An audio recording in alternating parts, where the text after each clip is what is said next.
Donc merci Marc Fromager de venir nous parler de la situation de l'Église dans les pays d'islam. Très bien, merci à tous. Vous êtes directeur de l'AED, comme tout le monde le sait.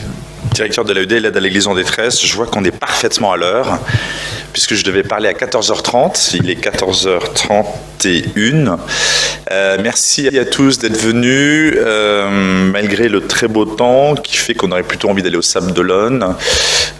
C'est une plage, pour ceux qui ne connaissent pas la région, qui n'est pas très loin, très agréable.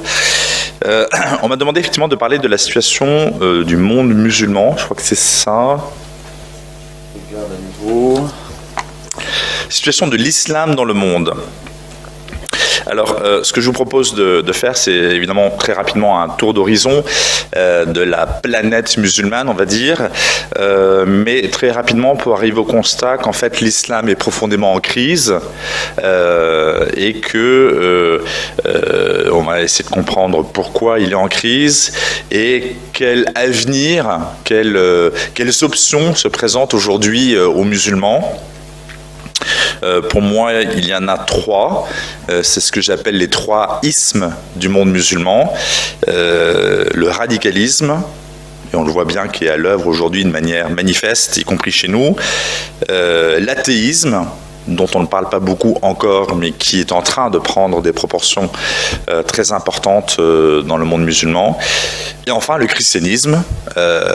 Évidemment, dans un forum Jésus, le Messie, c'est tout de même la moindre des choses que d'en parler, mais surtout, c'est parce que ça existe et pas dans des proportions microscopiques. Donc, de fait, c'est ces trois options, radicalisme, athéisme, christianisme, pour moi, sont les trois options qu'aujourd'hui les musulmans ont à choisir. Et ce ne sont pas trois options hypothétiques ou idéologiques. Ce sont des options qui existent déjà, qui sont à l'œuvre aujourd'hui et qui, de plus en plus d'ailleurs, différencient et séparent les musulmans, en tout cas ceux qui l'étaient jusqu'à maintenant. Tout d'abord, la situation de l'islam dans le monde. Alors, on vient de dire de l'Église en milieu musulman, ce qui est déjà un sujet un peu différent. Vous le savez, on ne va pas épiloguer trop longuement dessus. Lorsque l'on prend une carte du monde et qu'on y étudie la liberté religieuse, tout simplement, c'est-à-dire la possibilité pour les personnes de simplement pratiquer leur foi, on le voit assez rapidement, et là c'est purement objectif, que la plupart des violations de cette liberté religieuse, c'est-à-dire la plupart des cas problématiques, la plupart des discriminations, donc ça a un impact concret sur la vie des gens, ont lieu dans des pays à majorité musulmane. Donc ça apparaît immédiatement. On est assez bien placé, l'aide à l'Église en détresse, pour en parler, parce que, vous le savez sans doute, on publie un rapport sur la liberté religieuse dans le monde tous les 2 ans, donc le prochain sera au mois de novembre, et où on étudie cette question de la liberté religieuse, quelle que soit la religion. Donc quand ce sont des bouddhistes qui sont victimes, ou des hindous, ou des musulmans, ou des juifs, ou évidemment des chrétiens, on fait état dans chaque pays, donc il y a quand même 200 fiches, c'est un... D'ailleurs, on ne le publie même pas sous forme matérielle, tellement c'est gros, mais tout est en ligne sur notre site. Vous pourrez aller le voir à la fin de cette journée ou quand vous aurez le temps. Mais on publie une sélection des 20 pays les plus représentatifs. Or, il apparaît immédiatement 2 constats principaux. D'abord que le christianisme est la principale religion qui souffre de l'absence de liberté religieuse dans le monde. Alors, en soi, mathématiquement, c'est pas très surprenant vu que c'est la religion la plus importante numériquement au monde, avec un peu plus de 2 milliards de chrétiens, c'est-à-dire pratiquement un tiers de l'humanité, un peu moins, mais aussi parce que, alors on pourrait développer pourquoi est-ce que le christianisme paye un si lourd tribut. Bon, une des principales raisons, c'est que c'est une religion non violente et que c'est quand même assez commode de s'en prendre aux chrétiens. On risque pas de représailles massives. Et on le voit bien, les chrétiens sont visés soit en tant que chrétiens, précisément par haine du christianisme, soit comme bouc émissaire pour évacuer des tensions qui peuvent être de nature religieuse, mais pas obligatoirement, qui peuvent être pour évacuer des tensions sociétales liées à la mondialisation, par exemple. D'ailleurs, on y reviendra. Une des raisons pour laquelle les chrétiens sont persécutés ou discriminés aujourd'hui dans le monde, c'est parce que le christianisme est justement en train de se développer dans le monde. Et même si le nombre de chrétiens augmente, mais on pourrait dire pas tant que ça, parce que de fait la croissance est juste légèrement supérieure à la croissance de la population mondiale. En tout cas, les idées chrétiennes sont en train de se déployer dans le monde de manière manifeste, et c'est ça qui crée un certain nombre de tensions. Le premier enseignement, donc, les chrétiens, le christianisme, la religion qui souffre le plus de l'absence ou de la limitation de la liberté religieuse. Le second enseignement de ce rapport sur la liberté religieuse, c'est que clairement, on a des difficultés en Inde, on a des difficultés dans certains environnements bouddhistes, on a bien sûr des difficultés dans tout un ensemble de territoires pour des motifs politiques. Donc là, on retrouve souvent d'ailleurs des régimes d'inspiration communiste, c'est la Chine, la Corée du Nord, ce genre de pays. Mais lorsqu'on regarde vraiment où on a le plus de difficultés, ce que je disais tout à l'heure, clairement, c'est les pays à majorité musulmane. C'est tout le Moyen-Orient, c'est la moitié de l'Afrique, toute la bande sahélo-saharienne, mais pas uniquement cette partie de l'Afrique. Ensuite, toute l'Asie centrale, quand même, l'Afghanistan, le Pakistan, etc. Et on arrive ensuite sur l'archipel indonésien, ce qui fait que en fait, l'immense majorité du monde musulman, en tout cas des pays à majorité musulmane, encore une fois, ce sont les régions du monde où on a le plus de difficultés. Donc tout ça déjà traduit une chose, traduit qu'il y a un problème. Alors, est-ce que ça signifie pour autant qu'il y a une crise dans l'islam ? Parce qu'on pourrait très bien dire que toutes ces difficultés proviennent au contraire d'une vitalité de l'islam, d'une renaissance de l'islam, d'une croissance de l'islam, et qui laisserait de fait de moins en moins de place aux non-musulmans. Vous voyez, ça pourrait ne pas être le symptôme d'une fragilité ou d'une crise. Or, force est de constater que ce géant qu'est l'islam aujourd'hui, plus d'1 milliard, 1,5 milliard de croyants, en forte croissance démographique, notamment chez nous, en Europe, essentiellement liée à l'immigration, mais aussi à une vitalité démographique plus importante, nous effraie et donne l'impression d'une force manifeste. D'ailleurs, je ne dis pas que cette force n'existe pas, mais est-ce que ce n'est qu'une force, ou est-ce qu'il n'y a pas certaines difficultés ? En fait, ce géant que je viens d'évoquer est un colosse aux pieds d'argile, et en fait, il est profondément en crise, comme nous allons le voir. Cette crise de l'islam, alors il faudrait déjà définir de quel islam nous parlons.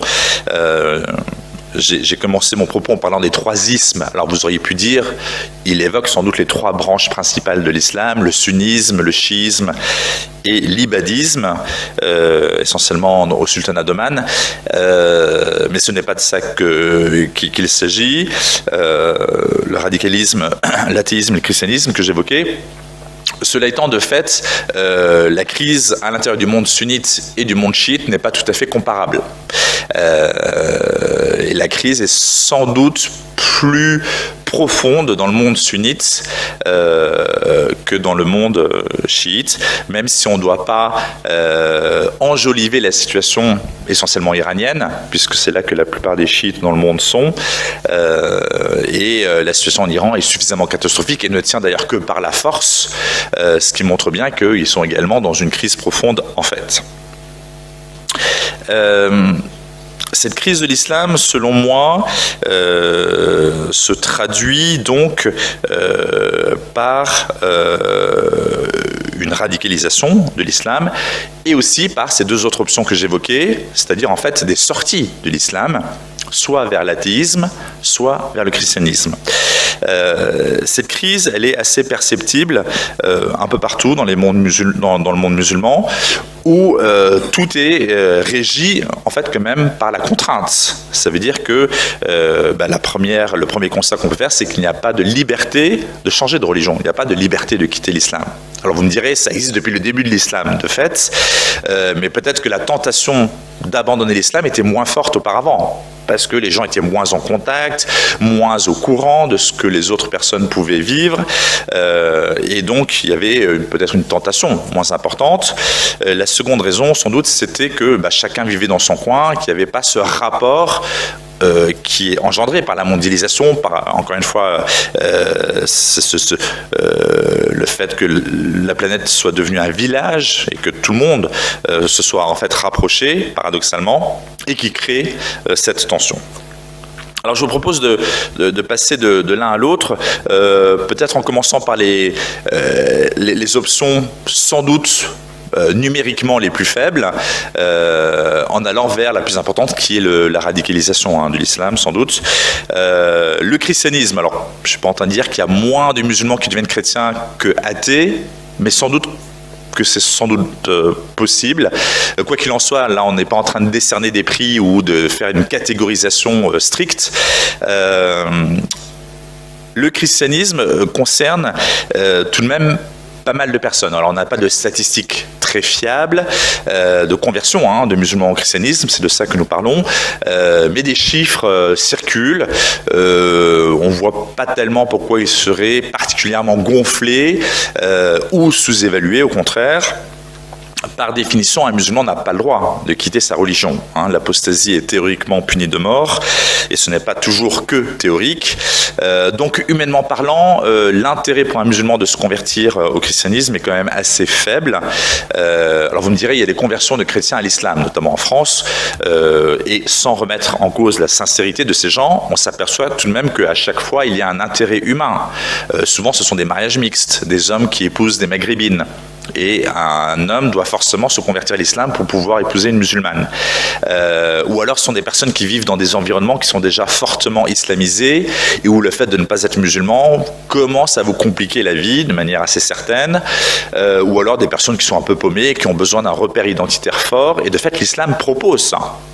D'ailleurs, entre parenthèses, on pourrait se poser la question, pourquoi est-ce que le christianisme n'est pas capable aujourd'hui d'attirer même des hommes? Alors, il y a des jeunes hommes qui sont chrétiens, catholiques, mais il y a peut-être un chantier sur la question de comment reviriliser le christianisme, en tout cas ne serait-ce que de reviriliser les hommes de la société occidentale qui subissent en permanence une espèce de pression cherchant à les déviriliser de manière évidente. Quoi qu'il en soit, on le voit bien que dans ces conversions à l'islam, il y a un intérêt humain, ce qui, encore une fois, ne remet pas en cause la sincérité de ces gens. Par contre, un musulman qui devient chrétien, c'est sur le plan strictement humain, du n'importe quoi. Enfin, il prend un risque sur sa vie, donc a priori, il n'a rien à y gagner. Au moins, si ce n'est pas sa mort physique, une mort sociale évidente, avec un bannissement de sa famille et de ses amis, de son environnement social habituel. Et donc, en dehors de l'attrait irrésistible qu'il a pour le Christ, on ne voit pas encore une fois l'intérêt qu'il aurait à devenir chrétien. Alors, je parlais de chiffres. J'en donne quelques-uns, mais encore une fois, c'est très difficile à prouver. Et au pire, c'est pas une question mathématique. Ces chiffres ne sont là que pour démontrer que c'est un mouvement de fond qui, quand même, touche un certain nombre de gens. C'est pas, oui, il y a 4 ou 5 personnes qui se convertissent au christianisme. Dans quel cas, ça serait inutile d'évoquer cette question, puisque ça ne représenterait personne. On parle d'une centaine de milliers de convertis en Arabie Saoudite. Alors, s'il y a un pays où c'est quand même pas forcément la meilleure idée qui soit de se convertir au christianisme, on peut imaginer que c'est celui-là. Même si, entre parenthèses, on peut, et on vit une période fascinante. Qu'est-ce qui va se passer en Arabie Saoudite? Vous savez qu'on vient d'ouvrir une salle de cinéma. Alors, il n'y a pas forcément de lien immédiat entre l'ouverture d'une salle de cinéma et le christianisme, mais clairement, l'Arabie Saoudite est en train de rentrer dans une ère de bouleversement, sans doute accélérée. On ne sait pas très bien ce qui va en sortir. D'ailleurs, est-ce que l'Arabie Saoudite va survivre à ça? On ne sait pas. Il y a le cinéma, il y a les femmes qui peuvent conduire. Bon, déjà, il faut qu'ils survivent à ça. Et non, ça, c'était juste pour vérifier que vous étiez encore avec moi. Cela étant, j'ai 6 filles dont la moitié qui conduisent. Je peux vous dire que je serais saoudien, je serais un peu inquiet. Et puis en plus, c'est pas comme s'il y avait une femme qui passait son permis, c'est la moitié de la population qui ne conduisait pas du tout et qui d'un seul coup va se mettre à conduire. Vous voyez. Et avec le voile en plus, ça accroît l'angle mort. Moi, je suis un peu inquiet. Enfin, quoi qu'il en soit, ça c'est l'Arabie Saoudite. L'Iran, 800 000. Et c'est pas un petit phénomène, 800 000. Vous voyez. Alors de fait, bon, on n'aura pas forcément le temps de développer aujourd'hui. 800 000 convertis musulmans au christianisme. Non, qui existe en ce moment. Et ça s'est passé ces dernières années. C'est pas 800 000 chaque année. On compterait à peu près 800 000 convertis en Iran, sur une population de 80 millions. Donc ça fait 1%. Alors 1%, c'est pas beaucoup dans l'absolu, mais 1% dans ces conditions, c'est énorme. C'est colossal. Nous, on est à peu près libre de devenir ou de demeurer chrétien en France, et on est 5% donc, de pratiquants. Et donc, ils vont bientôt nous rattraper. Il y aura plus de chrétiens pratiquants en Iran qu'en France, bientôt. Alors, pratiquants, bon, tout dépend de ce qu'on appelle pratique, parce que c'est quand même pas aisé de pratiquer en Iran non plus. Hein. Alors, pour le moment, ce n'est pas forcément des personnes qui sont affiliées à une église très précise. Souvent, ce sont des groupes plutôt protestants, d'ailleurs, qui ont une capacité à organiser de manière clandestine des activités apostoliques, ce qui est beaucoup plus difficile pour l'église catholique. Et là, je fais une petite incise, pas spécialement pour défendre l'Église catholique, mais quand même un petit peu oui. On dit souvent que l'Église catholique a moins de conversions parce qu'on a un manque d'audace ou de zèle missionnaire, ce qui est partiellement vrai, mais de fait, il est également vrai qu'il est plus difficile pour nous d'opérer en milieu hostile parce qu'on a une hiérarchie, on a un chef, on a un sous-chef, on sait qui sont les prêtres, le clergé, les religieuses, que nous, il faut une dizaine d'années pour former un prêtre catholique et que sans remettre en cause la qualité de la formation des pasteurs, de fait, ils ont une capacité à créer un encadrement clandestin beaucoup plus facile que pour nous. Donc là, c'est pas que le monde musulman, c'est la Chine, c'est tous ces pays-là, où de fait, ils ont une capacité opératoire qui est beaucoup plus importante. L'Afrique, on parle de 6,5 millions, 6 millions de conversions chaque année. Là pour le coup, et c'est pas moi qui le dis, c'est un imam saoudien, il y a quelques années, qui, effrayé du fait que selon lui, chaque année 6 millions de musulmans africains se convertissent au christianisme, a émis une fatwa, donc un avis juridique contraignant, demandant à ce que toutes les églises de la péninsule arabique soient détruites. Mais bon, il n'y en a pas beaucoup, il y en a 22, hein, donc si on s'y met maintenant, ce soir c'est fini. Mais qu'est-ce que ça prouve là? Ça prouve que c'est eux qui ont peur, hein, pour le coup, de justement cette attraction du christianisme. L'Indonésie, on en est à 6,5 millions aujourd'hui, alors pas par an, hein, mais on compterait 6,5 millions de musulmans convertis au christianisme, dans ce qui est le plus grand pays musulman au monde. Et là, pour le coup, il commence à être inquiet. Il finance même des spots à la télévision. Ça s'appelle Sauver Mariam. C'est un petit dessin animé. On voit une fille avec son voile qui se promène dans la rue, qui passe devant un clocher, qui voit une église, qui voit des chrétiens, qui est attirée par eux. Et du coup, il y a un message d'alerte. Financer la réislamisation du pays, sinon le pays, l'Indonésie ne sera plus un pays majoritairement musulman. Oui. Bref, cette première option, conversion au christianisme, existe. Et pas de manière confidentielle. Enfin, de manière confidentielle, si, parce que ça doit se faire dans la discrétion, mais pas en termes de volume confidentiel, puisqu'on vient de le voir, ça concerne quand même pas mal de personnes. En France, pour citer un pays un tout petit peu moins lointain, 10% des baptêmes d'adultes à Pâques, c'était des musulmans. Ça, c'est juste l'Église catholique. Et donc des gens qui prennent le risque de faire une cérémonie semi-publique. C'est pas forcément sur la une des grands quotidiens, mais n'importe qui peut aller dans une église. Hein. C'est pas un cercle fermé sur invitation. Et chez les protestants, il y en a beaucoup plus. Donc, même chez nous, cela a lieu. Deuxième option que j'évoquais, l'athéisme. Alors ça, on n'en parle pas beaucoup, c'est quelque chose qui est en train d'apparaître maintenant. Je ne dis pas que ça n'apparaît que maintenant, le phénomène, mais on commence à en parler maintenant. Le fait qu'aujourd'hui, le monde musulman est traversé par une sécularisation extrêmement importante et que de plus en plus de musulmans sont en train de devenir athées. C'est-à-dire que l'islam les fatigue et sans doute la violence qui traverse le monde musulman aujourd'hui accélère ce processus. Une des raisons évoquées souvent par ceux qui étudient cette question, c'est le développement des réseaux sociaux. Comme l'imprimerie a eu un impact sur l'Église catholique en attirant un certain nombre de personnes vers le protestantisme, même si je ne suis pas certain que ce soit la première raison. De fait, aujourd'hui, les réseaux sociaux, donc Facebook, Twitter, tous ces réseaux, attirent, comme les jeunes chez nous, enfin, ces gens-là, qui sont majoritairement jeunes. Les populations des pays à majorité musulmane ont une moyenne d'âge souvent largement plus faible que la nôtre. Et tout cela les attire irrémédiablement loin de la religion. Alors, je ne suis pas en train de dire qu'il faille s'en réjouir, parce que nous, on est a priori pratiquants, donc croyants, c'est-à-dire qu'on sait que d'abord Dieu existe et que notre relation à Dieu, c'est quelque chose d'important, peut-être même la chose la plus importante. Donc, on ne peut pas honnêtement se réjouir que quelqu'un devienne athée. On n'est pas en train de prôner l'athéisme. On est juste en train, à ce stade, de constater un phénomène. Bon. Maintenant, quitte à choisir entre le radicalisme et l'athéisme, peut-être que du coup je modérerai ce que je viens de dire. Peut-être que c'est mieux de devenir athée que de devenir radical. Au moins ça fait moins de dégâts aux autres. Bon. Mais en tout cas, cet athéisme est en train de prendre là aussi des proportions assez considérables. Une chercheuse iranienne, dont j'oublie toujours le nom, il faudrait quand même que je finisse par l'apprendre, évoquait récemment un tsunami d'athéisme dans le monde musulman. Oui. Un tsunami, c'est pas une petite vague, c'est une grande vague. Et donc elle le constate, alors peut-être avec le prisme iranien, qui est sans doute plus fort en Iran qu'ailleurs, quoique.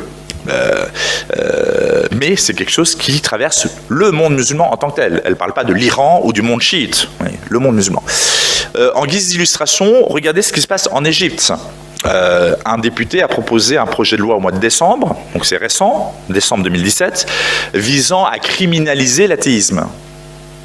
Pourquoi ils font ça? S'il y a 3 personnes en Égypte qui sont en train de devenir athées, ils ne vont pas se fatiguer à discuter d'un projet de loi pour criminaliser quelque chose qui n'existe pas, ou quasiment pas. S'ils le font, c'est qu'ils ont constaté eux aussi, sans doute avant nous d'ailleurs, que ce phénomène de sécularisation et d'athéisme croissant de la population égyptienne atteignait des proportions qui n'étaient plus acceptables pour eux. Voyez ? Et donc ils cherchent à stopper ce mouvement ou au moins à le freiner. Parce que je pense que on peut imaginer que ces gens-là ne soient pas totalement stupides. Ils doivent sans doute avoir déjà compris qu'on ne peut pas stopper ça. Mais peut-être le retarder. Et donc, ça prouve, encore une fois, enfin, pas seulement ça, mais différents éléments, que l'athéisme est aujourd'hui en train de toucher de plus en plus de gens dans le monde musulman. D'accord ? Encore une fois, je ne dis pas qu'il faille spécialement s'en réjouir ou pas. C'est un constat. C'est une des 3 options que je donnais sur l'avenir du monde musulman. Enfin, la première partie, la première option que j'évoquais, la radicalisation, le radicalisme.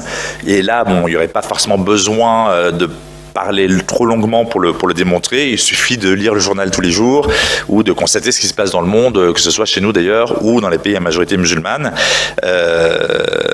Cette violence qui aujourd'hui traverse le monde musulman, qui s'est de fait fortement radicalisée ces dernières années.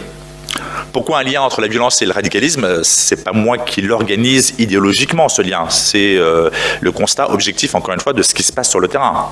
Ce ne sont pas les musulmans modérés qui commettent des attentats. Bon, alors certains objecteront, qu'est-ce que ça veut dire un musulman modéré? On va être plus précis, des musulmans qui pratiquent modérément. Parce qu'un musulman modéré, moi non plus, je ne sais pas trop ce que ça veut dire, ou l'islam modéré, on a soit des musulmans qui pratiquent modérément, donc en général pas beaucoup, et où même on peut se retrouver sur un certain nombre de choses. Ils croient en Dieu, dans la toute-puissance de Dieu, nous aussi, c'est dans le credo. Ils croient, jusqu'à là on est d'accord. On a même un certain nombre d'accords sur le respect de la vie, etc., où on peut se retrouver. Bon, c'est après quand on va un peu plus loin dans la volonté de de lire, d'approfondir la connaissance du Coran et de le mettre en pratique, que souvent il y a un basculement vers une forme de radicalisme, qui est peut-être simplement la pratique de l'islam, pour le coup. Donc cette radicalisation, ce radicalisme, ce qui est plutôt intéressant, donc pas forcément d'épiloguer trop longuement sur le fait qu'il existe, on le sait, mais d'où il vient, c'est ça qui m'intéresse plus. Pourquoi est-ce que l'islam se radicalise? C'est ça la question intéressante. Pourquoi est-ce que c'est la question intéressante? Tout simplement pour savoir si ce phénomène va se poursuivre, si c'est quelque chose de simplement momentané, et éventuellement comment est-ce qu'on pourrait nous-mêmes participer à freiner ce mouvement de radicalisation ou à le stopper. Qui sait? Autant on ne peut pas stopper l'athéisme, ou plus difficilement, de personnes venant de l'islam, autant prévenir peut-être une portion du monde musulman de se radicaliser. C'est peut-être possible, je ne sais pas. Encore faut-il comprendre ou avoir compris ou avoir tenté de comprendre d'où venait cette radicalisation. Selon moi, il y a des causes externes et internes. Enfin, quand je dis selon moi, c'est pas que moi, hein, c'est la lecture, puis aussi sur le terrain où je vais régulièrement, notamment au Moyen-Orient, mais aussi en Afrique et en Asie, enfin partout dans les pays à majorité musulmane, même si je ne vais pas que dans ces pays-là. Des causes externes donc et des causes internes. Causes externes à la radicalisation de l'islam aujourd'hui. La première qui vient à l'esprit, assez évidente, c'est la puissance financière de la péninsule arabique qui, à coup de pétrodollars depuis à peu près 6 décennies, finance l'exportation massive du wahhabisme. Donc l'islam radical tel qu'il est pratiqué en Arabie Saoudite, et qui du coup forme des imams selon sa conception de l'islam radical, donc qui finance la construction de mosquées, y compris là où il n'y a pas de musulmans d'ailleurs, mais l'idée étant de marquer le terrain. Il y a une énorme opération aujourd'hui de construction de mosquées à Madagascar par exemple. Alors il y a des musulmans à Madagascar, mais il n'y en a pas beaucoup. En tout cas, il n'y en a pas autant pour justifier l'investissement massif en construction de mosquées sur cette île aujourd'hui. Ils ont fait ça en Éthiopie, et ainsi de suite, enfin ils le font partout. Donc l'exportation du wahhabisme, de cette forme d'islam radical tel qu'il est pratiqué en Arabie Saoudite, et d'une certaine manière dans le reste de la péninsule arabique d'ailleurs, a de fait influencé l'islam tel qu'il est pratiqué dans le monde entier, et a petit à petit transformé la manière de vivre l'islam, y compris en modifiant substantiellement la manière dont était pratiqué l'islam dans un certain nombre de pays qui étaient sans doute, pour le coup, plus inculturés dans l'environnement local. Vous voyez, vous aviez un islam marocain, un islam sénégalais, un islam bosniaque, bon, ainsi de suite. Et, alors je ne veux pas non plus vanter cet islam-là plus que de raison, mais cette forme traditionnelle de pratique de l'islam est en train de disparaître, remplacée par l'islam de la péninsule arabique. Et du coup, ça crée des tensions qui n'existaient pas auparavant, ou qui existaient beaucoup moins, en tout cas. Ça, c'est la première cause externe. Autre cause externe, sans doute, le jeu cynique de l'Occident. Pour le coup, on a une part de responsabilité là-dedans. Que ce soit les talibans en Afghanistan, que ce soit des islamistes vraiment pas très modérés en ex-Yougoslavie, que ce soit un soutien évident et massif à Morsi, qui était le patron des frères musulmans égyptiens, et que ce soit toute la crise syrienne, où très clairement, et d'ailleurs on vient de le voir encore il y a quelques jours, avec le bombardement américano-britannico-français sur la Syrie, on a et on continue de soutenir dans le monde les islamistes les plus radicaux. D'accord ? Alors pas forcément financièrement parce qu'on n'en a pas, donc les finances viennent bien de la péninsule arabique, mais en appui militaire, en appui logistique, en armement, pour le coup payé par la péninsule arabique toujours, ce qui fait qu'on fait sans doute des bonnes affaires, hein, mais c'est quand même un raisonnement à court terme, puisque ça nous expose à évidemment en payer le prix un jour, ce qui a déjà d'ailleurs commencé avec des attentats en France. Mais nous continuons, visiblement, parce que bon, j'espère que parmi vous, personne ne croit à cette mascarade de prétexte de l'utilisation d'armes chimiques dont on cherche toujours à recevoir les preuves, hein. Puisque même sur des documents un peu plus précis, gouvernementaux, français ou américains, on reconnaît que, en fait, la preuve n'en était pas une, c'était un faisceau de preuves suffisant. Alors, on ne sait pas ce que ça veut dire, mais qu'en fait, c'était des images qu'ils avaient vaguement découvertes un peu par hasard sur des réseaux sociaux, des images tournées par les casques blancs, qui sont des islamistes financés par les États-Unis et la Grande-Bretagne, et qui ont d'ailleurs eu un Oscar à Hollywood, hein. C'est des gars qui ont des compétences cinématographiques. Donc la boucle est bouclée. On bombarde un pays parce que des gens qui sont payés par nous ont prouvé, et personne d'autre, qu'il fallait le bombarder. Bah oui, alors ça, vraiment, on a atteint le sommet de la rhétorique et de la démonstration par la preuve, hein. Mais donc, je veux dire, non seulement on continue à soutenir les islamistes sur le terrain, donc même la France a livré des armes, hein. Alors on a toujours pris la précaution de dire qu'on ne soutenait que les rebelles modérés, mais sauf que ça n'existe pas sur le terrain. Il y en avait peut-être les 10 premiers jours de la guerre en Syrie, qui, je le rappelle, n'est pas une guerre civile, hein, une guerre régionale, comme on commence à le dire dans les journaux aujourd'hui, sauf que ça fait 7 ans que ça dure, voire une guerre internationale, au sens plus large du terme. Et donc ces fameux rebelles modérés, dès le départ, si jamais ils ont existé, ont été de fait très rapidement débordés et contrôlés par des groupes plus puissants, notamment Al-Nosra, la branche syrienne d'Al-Qaïda et l'État islamique. Et on savait très bien que nos armes livrées à ces soi-disant modérés atterrissaient dans les mains de ces gens-là. Vous voyez. Donc on a ce jeu cynique qui fait qu'on continue à soutenir ces gens-là. Donc ça, évidemment, si on soutient des islamistes radicaux, on soutient l'islam radical. Il n'y a pas que cet aspect-là. Notre cynisme absolu, qui n'apparaît peut-être pas sous la propagande d'État en Occident, qui fait que les gens sont persuadés qu'on a bien fait de bombarder ce pays. Les musulmans, ils ne sont pas idiots. Ils voient très bien notre jeu cynique et notre mensonge et notre hypocrisie. Et du coup, ça les énerve. Et du coup, ça en entraîne certains à devenir radicaux aussi. Vous voyez, à un jour, venger leur mort, parce que la plupart des victimes au Moyen-Orient sont des musulmans, hein. Et à un moment donné, je ne sais même pas si on peut leur en vouloir. Vous voyez.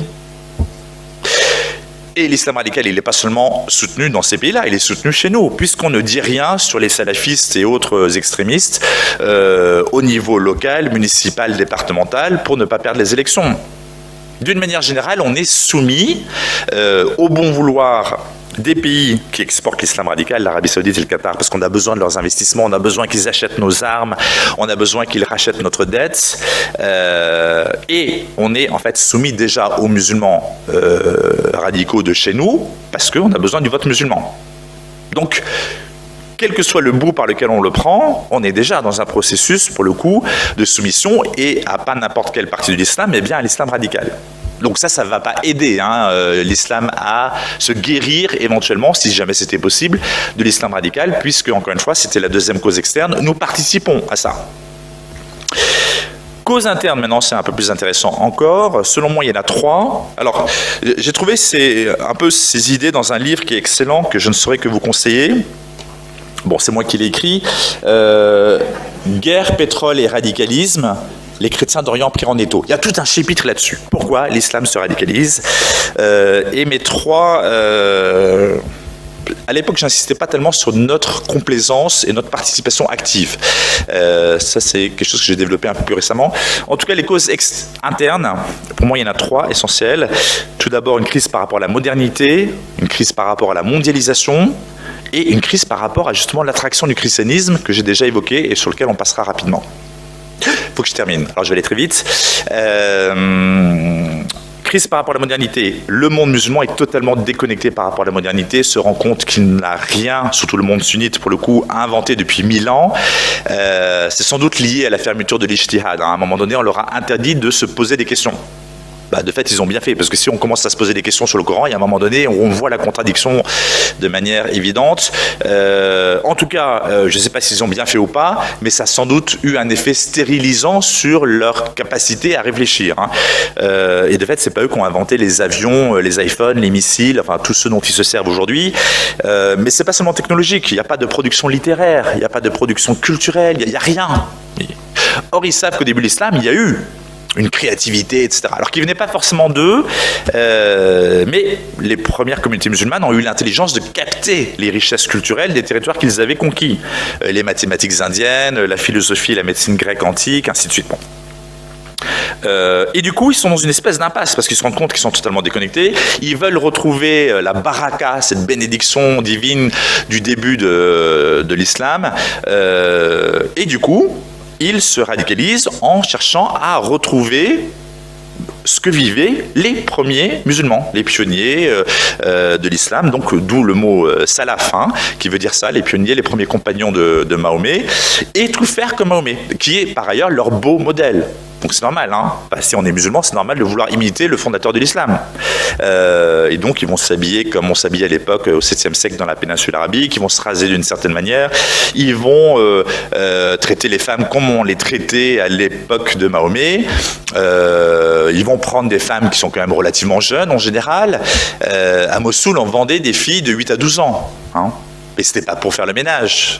Mais leur beau modèle a bien épousé Aïcha à 6 ou 7 ans et l'a consommée à 9 ans. Donc ils sont dans l'imitation. Voilà. Alors tout dépend de qui on imite. Nous, on est censé imiter Jésus-Christ. Bon. Mais donc ça, c'est plus une crise qu'autre chose. Cette crise par rapport à la modernité que je viens d'évoquer et qui les enferme du coup dans une espèce de rejet de tout ce qui est moderne et notamment de tout ce qui est occidental.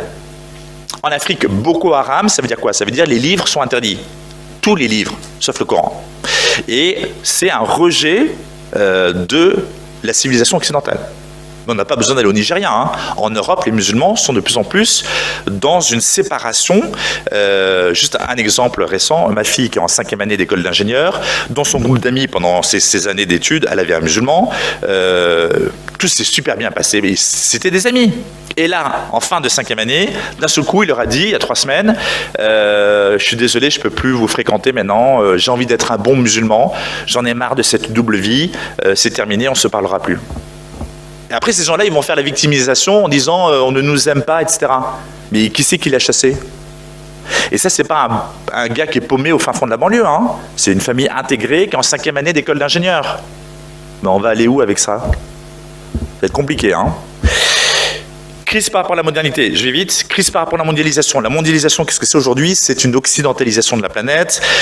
Et plus précisément une américanisation de la planète. Nous, on ne s'en rend pas compte, on est déjà américanisé.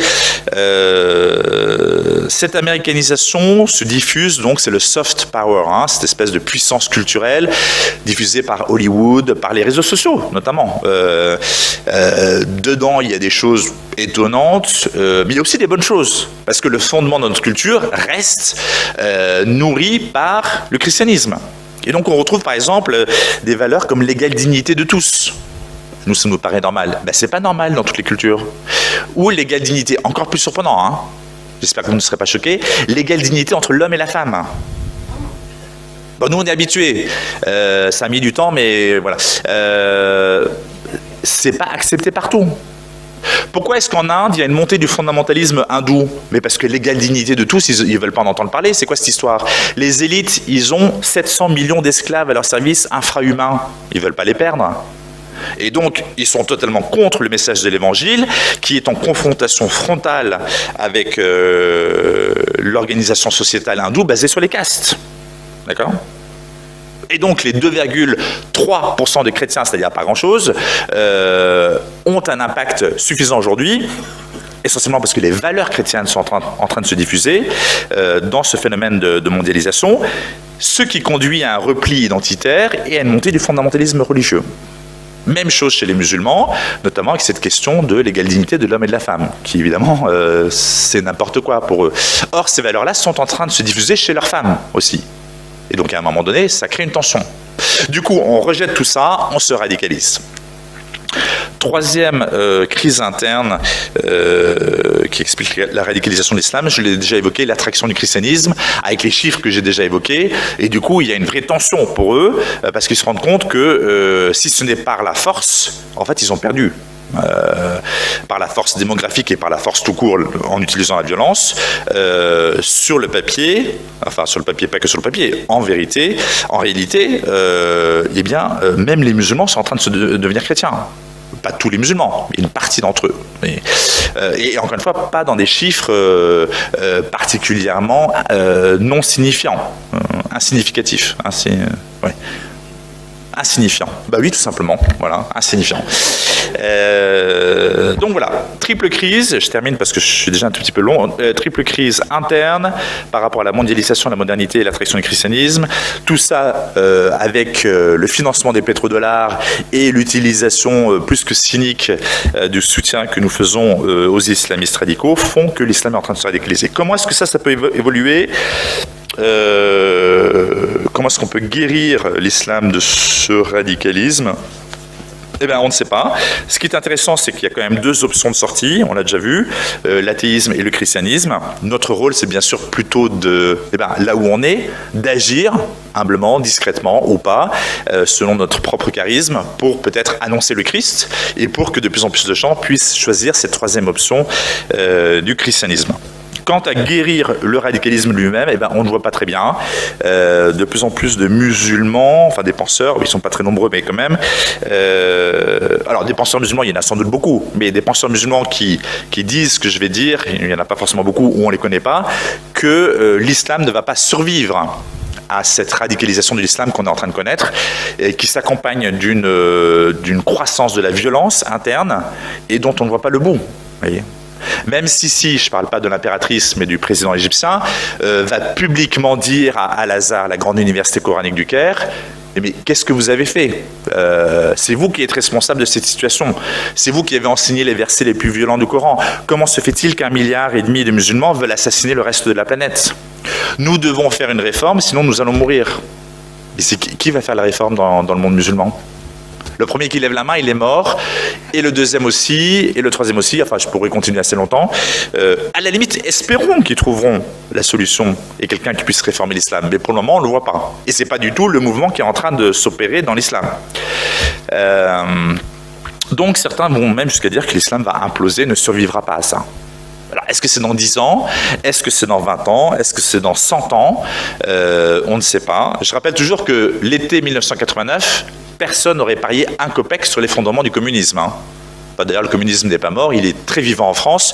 Il est encore officiellement l'idéologie d'un certain nombre de pays comme la Chine, etc. En tout cas, l'écroulement de l'URSS. Or, c'est arrivé plus vite qu'on ne le pensait. Donc je ne suis pas en train de dire que ça va arriver à la fin de l'été, mais qui sait. Je termine juste par un témoignage d'une Iranienne que je connais, qui est déjà venue ici d'ailleurs il y a quelques années, convertie. Et alors les conversions là-bas, vous le savez, c'est essentiellement pour le coup Internet, avec des télévisions, des radios qui émettent en arabe, en farsi, en turc, dans toutes ces langues, mais aussi des songes. Elle, c'est ce qui lui est arrivé. Elle a eu un songe un jour, aucune espèce de médiation humaine, c'est Dieu directement. Et ça arrive énormément dans le monde musulman aujourd'hui. À tel point que moi je suis jaloux. Je dis à Dieu, écoutez, vous êtes gentil, déjà vous leur avez donné du pétrole, et maintenant vous vous occupez de les convertir directement. Vous voyez ? C'est pas normal. Faites quelque chose pour la France un peu. Oui, alors, c'est un début. Un petit début. Bon bref, cette fille, tout allait bien dans sa vie, ingénieure informatique, elle passait ses vacances en Malaisie, etc. Un jour, elle vit cette expérience béatifique et donc elle approfondit sur Internet pour savoir ce que c'est. Elle connaît rien au christianisme. Elle va vraiment étudier la question sérieusement et du coup elle va finir par bien connaître la doctrine chrétienne, réussir à se faire baptiser, ce qui est un exploit dans ces pays-là. Enfin, elle n'a pas été baptisée en Iran mais à côté. Ses parents le découvrent, du coup sont furieux, la frappent violemment. Aujourd'hui elle est réfugiée en France et elle doit aller chez le kiné toutes les semaines jusqu'à la fin de sa vie sans doute. Un jour son père excédé veut la brûler vive. Parce que c'est pas normal, voilà, on n'a pas le droit de quitter l'islam. Et du coup, met de l'essence sur elle, essaie d'allumer une allumette, ça marche pas. Sa sœur arrive en hurlant, ça lui permet d'être sauvée. Elle est enfermée dans sa chambre pendant 3 jours. Pourquoi 3 jours ? Parce qu'un homme qui veut apostasier, il a 24 heures pour changer d'avis. Mais une femme, elle a 72 heures. Pourquoi? Parce que son cerveau est plus petit. Mademoiselle, c'est pas moi qui dis, hein. Je suis en train de raconter une histoire, enfin une histoire vraie. Hein. Son cerveau est plus petit, donc elle a besoin de plus de temps. Vous voyez, ça c'est la charité pour le coup. On tient compte des limites de la nature et on laisse plus de temps. Bon, sa sœur, comprenant qu'elle allait mourir, lui permet de s'échapper, ce qui fait qu'elle est encore en vie. Mais si vous voulez, il n'y a pas de souci. Juste, je termine avec cette chose qu'elle m'a dite un jour. Elle m'a dit, j'aime beaucoup l'ayatollah Khomeini. Là, j'ai trouvé ça un petit peu étonnant, hein, vu ce qu'elle avait vécu. Donc, l'ayatollah Khomeini, c'est lui qui a inventé hein, la révolution islamique, etc. Et du coup, pour le coup, le radicalisme chiite, hein, très présent en Iran. Et du coup, je lui demande, mais pourquoi est-ce que tu dis ça? Comment est-ce qu'avec ce que tu as vécu, tu peux aimer l'ayatollah Khomeini? Elle m'a dit, grâce à lui, plus personne ne supporte l'islam en Iran. Merci beaucoup.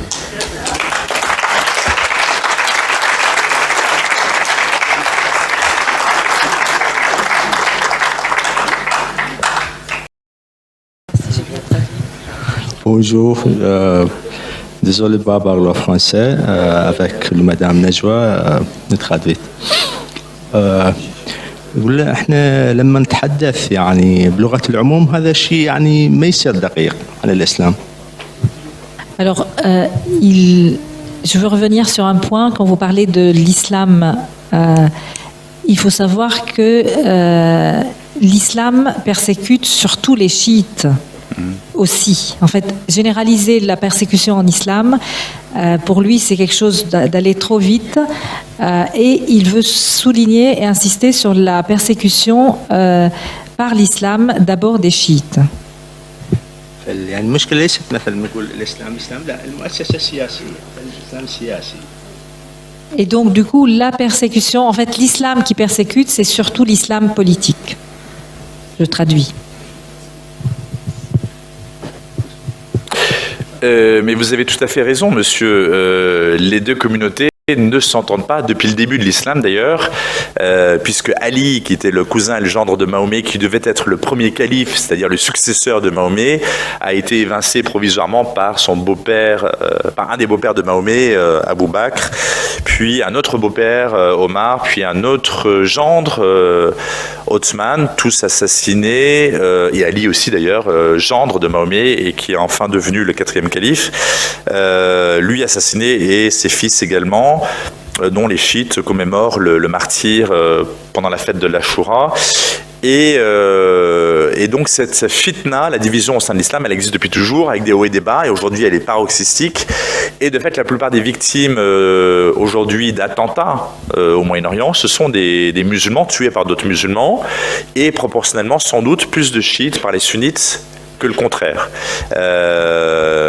Mais c'est, voilà, pour le coup, on cherchait une illustration de la crise au sein de l'islam, c'en est une. Sauf que celle-là, elle n'est pas nouvelle. Elle atteint des proportions plus importantes. Mais c'est une des raisons qui nous fait craindre que la pacification totale de l'Irak prenne encore un petit peu de temps, puisque l'Irak aujourd'hui est dominé par les irano-chiites, en tout cas les chiites clairement, qui sont majoritaires dans le pays, mais également par l'Iran pour le coup, à qui les États-Unis ont donné le pouvoir, très bizarrement, en Irak, en assassinant Saddam Hussein et en organisant des élections démocratiques, ce qui fait que les plus nombreux, les chiites, ont pris le pouvoir. Est-ce que les 35% de sunnites irakiens refuseront jusqu'à la fin des temps, et ce qui explique d'ailleurs l'essor, une des explications de l'essor de l'État islamique en Irak. Bonjour monsieur, merci pour votre franchise. Alors, à la radio, à la télé, dans les journaux, on montre beaucoup de musulmans pratiquant un islam tolérant, féministe et compatible avec les valeurs de la République. Donc, on nous le présente surtout comme majoritaire en France. Je voulais savoir si cette vision était vraie et si ça pouvait pas être un autre isme. Alors, de quel isme vous parlez ? Je sais pas, modératisme. Le modératisme. Je vais garder ça, c'est bien. Écoutez, moi, j'ai pas la télévision, donc je suis un petit peu peiné de vous répondre.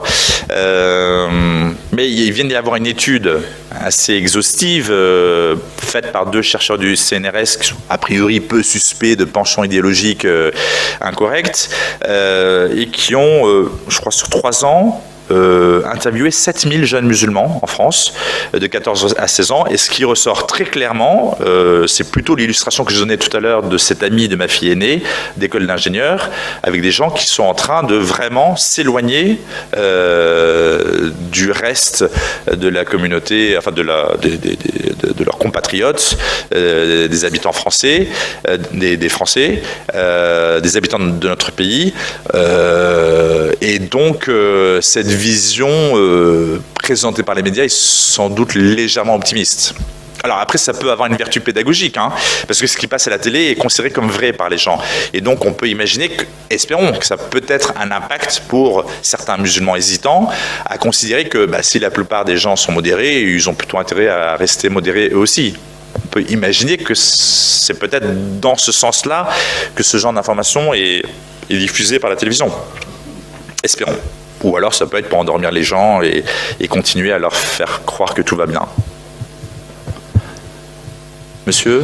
Oui, bonjour. Moi, c'est plus une confirmation de ce que vous disiez par rapport au wahhabisme qui se développe par les mosquées en Afrique. Et j'ai eu l'occasion de constater, par exemple, au Burkina Faso, où dans un tout petit village où il y a, j'exagère un petit peu, 3 cases, il y a une mosquée toute neuve qui a été construite, et ça dans plusieurs villages au fur et à mesure que j'avançais dans la brousse, quoi. Donc c'est vraiment une confirmation du fait que le wahhabisme est en train de prendre possession de la culture musulmane là-bas, puisque au Burkina Faso, il y a environ 60% de musulmans, 30% de chrétiens et 95% d'animisme. Ouais, mais voilà. Mais donc visiblement, le pouvoir de l'argent est très important dans tous ces pays d'Afrique. Mais bien sûr. Vous êtes pauvre, vous avez du mal à manger, d'un seul coup on arrive, on vous dit est-ce que vous acceptez qu'on construise une mosquée sur votre terrain, et on va d'abord totalement reconstruire votre maison, on va vous payer un frigidaire, la climatisation, la télévision, on va vous donner des jouets pour vos enfants et de l'argent. Normal, hein. Encore une fois, on revient à cette question, pourquoi est-ce que Dieu a donné du pétrole aux arabo-musulmans ? Parce que l'islam au début du XXe siècle était moribond. Et c'est cette incroyable richesse financière qu'ils ont, sans aucun mérite de leur part, obtenu quasi instantanément avec à la fois la découverte du pétrole et de son usage, qui fait que d'un seul coup il y a eu cette machine de guerre, je pense que c'est une expression qu'on peut utiliser dans ce cas, pour exporter cet islam wahhabite. Je constate comme tout un chacun... Attendez, juste après. Ouais. Excusez-moi. Une certaine agressivité, effectivement, je ne suis pas spécialiste de la question, une certaine agressivité, même des musulmans, dans les actes de la vie quotidienne. On se demande pourquoi. Et en particulier, quand vous parliez de la position leur position concernant les femmes, je vois une agressivité, quelquefois, de personnes, des femmes totalement voilées, alors qui sont là peut-être par provocation, ou je ne sais pas pour quelle raison, mais qu'est-ce qui peut les pousser à cette agressivité, cette provocation vis-à-vis du monde chrétien? Ce sont des personnes, a priori, si elles sont entièrement voilées, qui sont déjà évidemment dans ce processus abouti, pour le coup, d'une radicalisation. Et eux, on leur enseigne en permanence de rejeter tout ce qui est occidental. Et ils sont clairement aussi dans un schéma de conquête. C'est-à-dire qu'ils se considèrent déjà comme étant chez eux. Donc nous, les derniers Gaulois ou autres vestiges des temps anciens ne sont plus là que de manière provisoire et tolérée. Et encore juste toléré. Donc c'est un ensemble politique aussi, on marque le terrain. Comme on construit des mosquées, même où il n'y a pas de musulmans, ça marque le terrain. Et une femme voilée va marquer le terrain. Et ça va en appeler d'autres. Et à partir du moment où dans un quartier, vous en avez déjà un nombre suffisant, même si elles sont minoritaires, d'un seul coup, ça devient plus difficile pour les autres femmes musulmanes déjà. Bon, après, ça sera pour toutes les femmes en général, de se déplacer dans ce quartier sans être voilées. Donc c'est du prosélytisme actif, c'est une action politique et très peu religieuse pour le coup, ça va de pair avec un rejet haineux de ce que nous sommes. Merci beaucoup Marc Roger. C'est une dernière question, après on s'arrêtera. Le prétendant au trône en Arabie Saoudite n'est-il pas en train de changer la donne sur le wahhabisme? D'une part par l'ouverture, et pour aller un peu plus loin, est-ce qu'on peut dire qu'il y aurait vraiment des changements fondamentaux lorsque les pays musulmans accepteront la construction d'églises? Alors, dans la plupart des pays musulmans, il y a des églises. Je crois que l'Arabie Saoudite est le seul contre-exemple. Alors, il n'y en a pas beaucoup, mais dans la péninsule arabique, je rappelle qu'il y en a 22. Pas du tout suffisantes. Il y a 3 millions de catholiques Enfin, 3 millions de chrétiens, mais la plupart sont catholiques dans la péninsule arabique, dont 2 millions en Arabie Saoudite. Alors, ce sont des étrangers, des Asiatiques pour la plupart, des Indiens, des Pakistanais. Et donc être curé dans la péninsule arabique, c'est horrible parce que vous avez trop de travail. C'est donc au Koweït, à Bahreïn, dans tous ces pays-là, en général c'est le vendredi, c'est le jour férié. Vous avez 15 messes d'affilée dans des langues différentes et des rites différents. Et il y a plus de gens dehors que dedans parce qu'il n'y a pas assez de place. Et bon, donc le grand changement, ce sera l'Arabie Saoudite. Ça arrivera un jour. Mais quand, je ne sais pas. Mais c'est pour ça que la construction de cinéma, ça n'a rien à voir un cinéma et une église, mais c'est le début de quelque chose. Est-ce que ça arrivera jusqu'à l'église? Je ne sais pas. Mais le cardinal Torrent était encore en Arabie Saoudite il n'y a pas longtemps. Le fameux MBS, le prince héritier, s'est rendu en Égypte où il a rencontré le patriarche copte orthodoxe. Il y a le patriarche maronite aussi, Rai, qui a été en Arabie Saoudite. Il y a des contacts. Bon, pour moi, c'est un petit peu prématuré de dire qu'il va se passer quelque chose, mais pourquoi pas? On vit encore une fois une époque formidable. Alors après, MBS, bon, il fait de la communication. Il a dit récemment que l'exportation du wahhabisme, qu'il reconnaissait avoir eu lieu, et notamment sur la demande des services occidentaux, pour contrer l'influence soviétique sur les musulmans. Et ça se trouve, c'est même partiellement vrai. Mais ça n'excuse pas pour autant le royaume saoudien d'avoir manifestement investi massivement dans cette opération d'exportation du wahhabisme. Alors maintenant, il dit que c'est plus le gouvernement, ce sont des fondations privées. Enfin, concrètement, ça ne change pas grand-chose. Les fondations privées, en général, ce sont des princes saoudiens de la famille régnante. Donc, bon, même s'il y en a des milliers. Mais voyons voir ce qui va se passer. Enfin, pour le moment, moi, je n'ai pas entendu que d'un seul coup, il n'y avait plus d'argent pour le financement des mosquées salafistes, etc. en France. Donc il y a des déclarations, il faut encore voir ce qui va se passer sur le terrain. Merci beaucoup, Marc Fromager.